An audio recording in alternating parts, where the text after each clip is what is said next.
checking to make sure that it was you, that you were still here, because I'm here. I'm back. Muse. Oh my gosh, I know it's been such a long time, and I'm standing because I wanted a different perspective. I wanted to be able to, I don't know, just do something different because I'm back. Why was I gone for so long? Well, that's kind of what I want to talk to you about, Muse. I'm itchy, sorry. So, Cabaret came and went, and it was beautiful. As you can see, I actually got this tattoo in the middle of the run. It's still in the process of healing.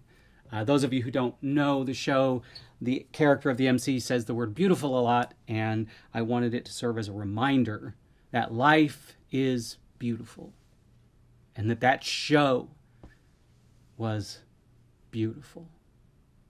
In fact, I have never in my life, in my entire career of being on stage, I have never been a part of something so special. It was a magical thing from start to finish. And the closing of that show hurt to my heart and soul. I could have performed that show for the rest of my life. I'd be doing it on a walker if I had to. But as all good things, it had to come to an end. And now it's time for me to refocus my creative lens back to words. And I am now in the process of writing Dracula Theory. But I want to talk a little bit more about Cabaret. I was told during the process of this show that I had become consumed with it. And it's the truth. But I'm going to be completely honest here. At least for me. I know that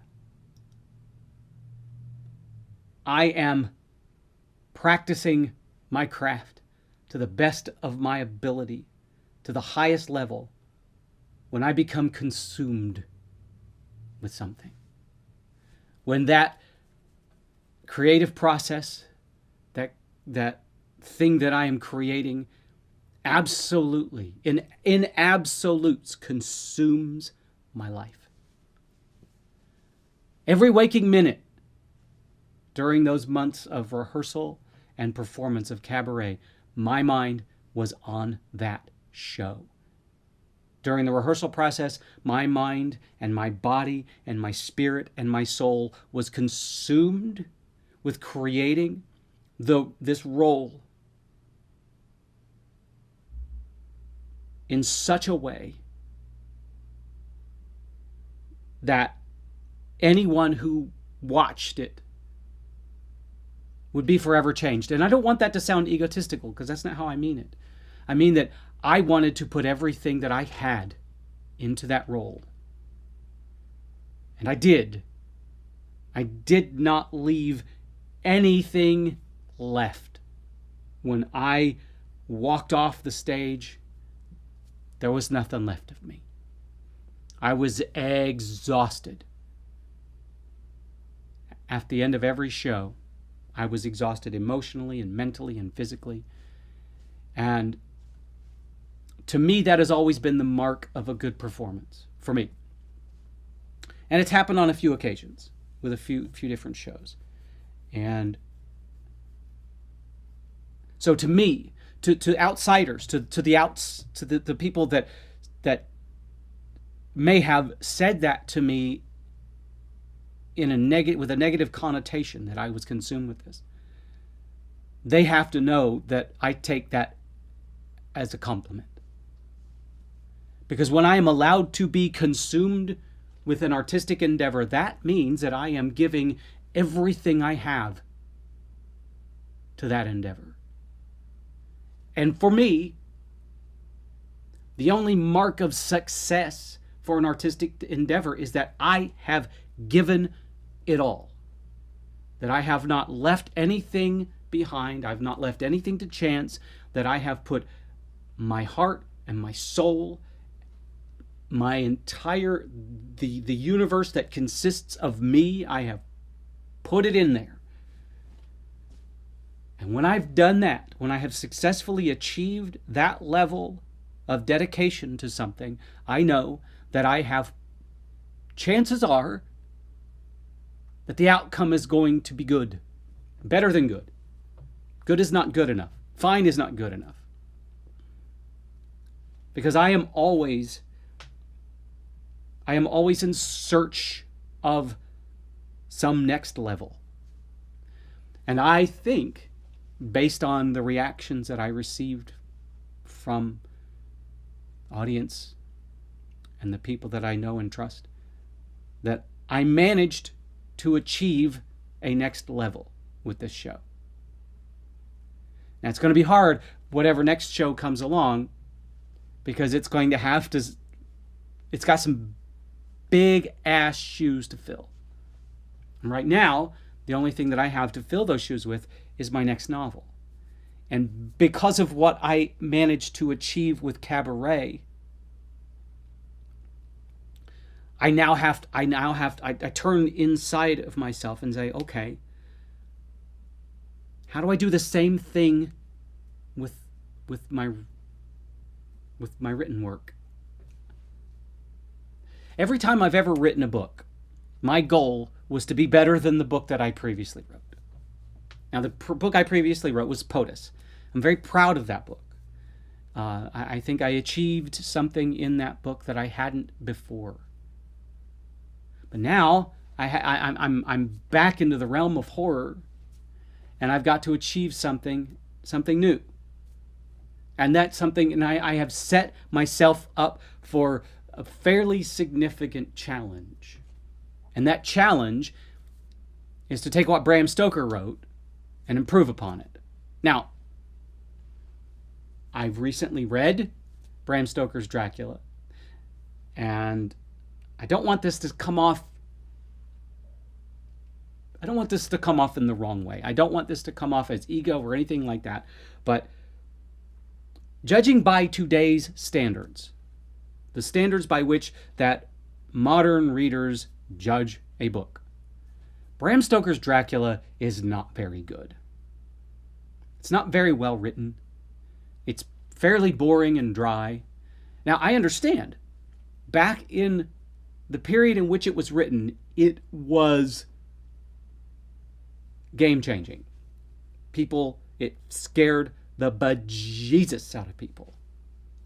But modern audiences, when they think of Dracula, they think of one of two things, probably. They think of, well, they may think of one of three things, but primarily they think of the Universal Monsters movie. They think of the Francis Ford Coppola Bram Stoker's Dracula movie, or they think of Twilight. Yeah, I said it, Twilight. Of course, Twilight really had nothing to do with Dracula. It was just vampires.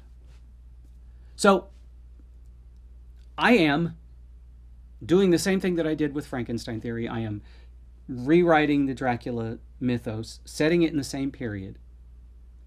Kind of in a way, combining the movie and the book, then adding my own twist.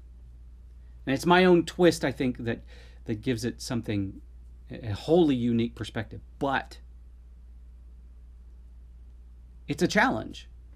It's a huge challenge, because the source material for this particular work is so... Okay, I almost said the source material for this particular book is so familiar. But I would venture to say that the majority of people out there have not read Bram Stoker's Dracula. That when you say, do you know the story do you know Bram Stoker's Dracula? They're going to say, of course I do. And they're thinking about the Universal Monster movie or Francis Ford Coppola movie. That's not the case. That's not the book. The book is very different. Same thing with Frankenstein. Mary Shelley's Frankenstein is not the Universal Monster movie. So I have to now become consumed with this. And if I am not consumed with this, because of what just happened with Cabaret, I now know that if I'm not consumed with it, and I shouldn't say I now know, I have been reminded that if I am not consumed with an artistic endeavor, then chances are it's not going to be successful, or at least not successful on the level that I need it to be successful. And I'm not talking about financial success. I'm talking about artistic success. Because artistic success and financial success are two completely different things. And Muse, you know this. It's one of the reasons why there are so many theaters out there who are having to cave in to mass production and go back to doing the old Rodgers and Hammerstein musicals and Neil Simon plays, because the modern, lesser known plays just don't sell. So they have to go back to their roots so they can get back into the black with their theaters. And once they're back in the black, then they could start doing experimental things again. And I kind of have to do that with my writing as well, because the market's stale. So, and maybe going back to Bram Stoker's Dracula will help things out. But at the same time, it's, as I said, it's a great challenge. And if I cannot become completely consumed with this, then I'm going to start, as I'm writing this, the more and more I write, the more and more I'm going to think that I'm failing. However, it's going to be challenging because it's been a very long time since I was completely and utterly, profoundly consumed by an artistic project that I was with Cabaret. And so I'm about 9,000 words into Dracula Theory. And I'm enjoying what I'm writing so far. But I haven't really gotten into the meat of it. And I have a feeling that very soon that level of not consumption, because that's a completely different word. The level in which I will be consumed by this book will grow exponentially. And part of that is because I started writing the book while I was still involved with Cabaret. So my attention was still way over here in the Kit Kat Club. And now, as much as I hate it, it's not over there anymore. Now it's here. And, and while I was working during the rehearsal process of Cabaret, I did manage to write a full-length play that was supposed to be produced, but I don't know if it's going to happen. I don't know now, but and it's a good play. It's about a young woman who is possessed by demons, and it's pretty cool, I think. One way or another, I will get that play produced. But the truth of the matter is, right now, the heart of my existence right now is finding a way to be consumed by this story that I'm writing. Because I have to. Because I now, at this point in my artistic life, if I feel like I'm not consumed with something, I'm going to immediately assume that what I am doing is failing. Because I've had a taste of that again. And I tasted it before. And, I can rattle off the shows that I've done in the past in which I was utterly consumed. I did a production of Dracula where I played Renfield. I was completely consumed with that. I did a production of Amadeus wherein I played Mozart, and that was another absolutely profound moment in my life. I remember times on stage during the performance where I got so deeply in tune with that character that I didn't know where Mozart ended and I began. And don't get me wrong, I'm not one of those method actors who once I'm off stage, I'm still in character. That's not who I am. I don't really believe in that sort of thing. I think that's just a way for actors to get attention, and not in a positive way. But and there have been plenty of other shows in which I have become consumed with it. And And I think that as artists,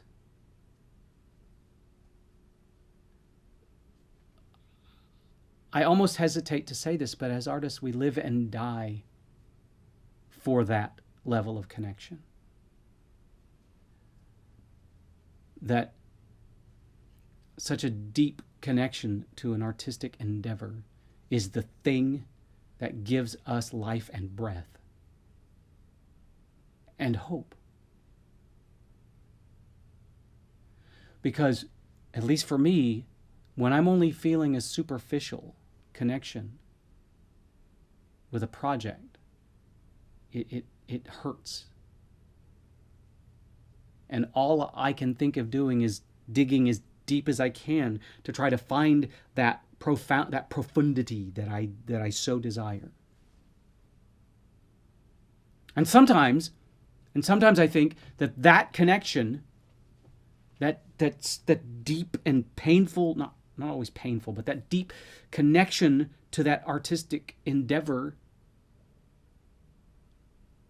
sometimes I think that's the only relationship that I'm actually capable of successfully having.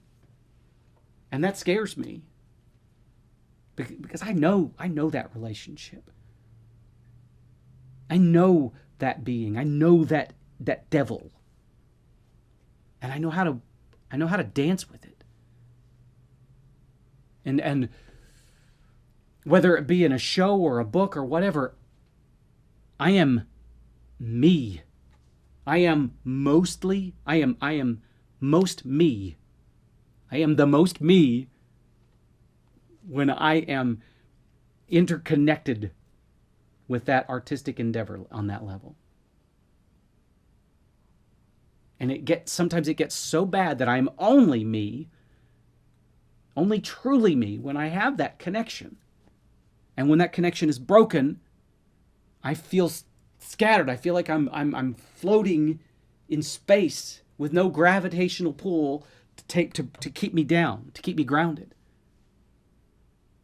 And so now that Cabaret is over, I feel like I'm desperately reaching for something to grab a hold of to keep me grounded.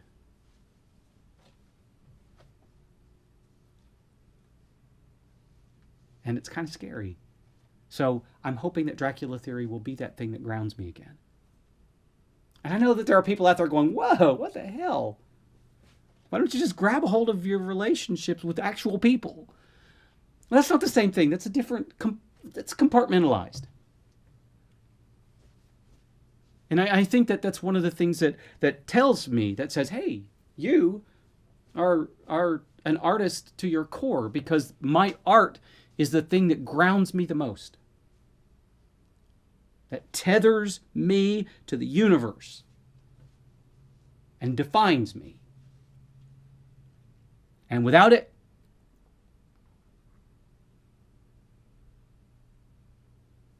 who knows?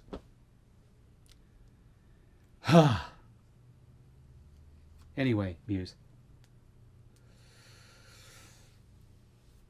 This was a hard show to let go of. I'll never, probably never in my life forget the curtain call to the final production, the final performance of Cabaret. I was weeping. I felt sorry for the first couple of rows in the audience because spittle was flying. Tears were flowing.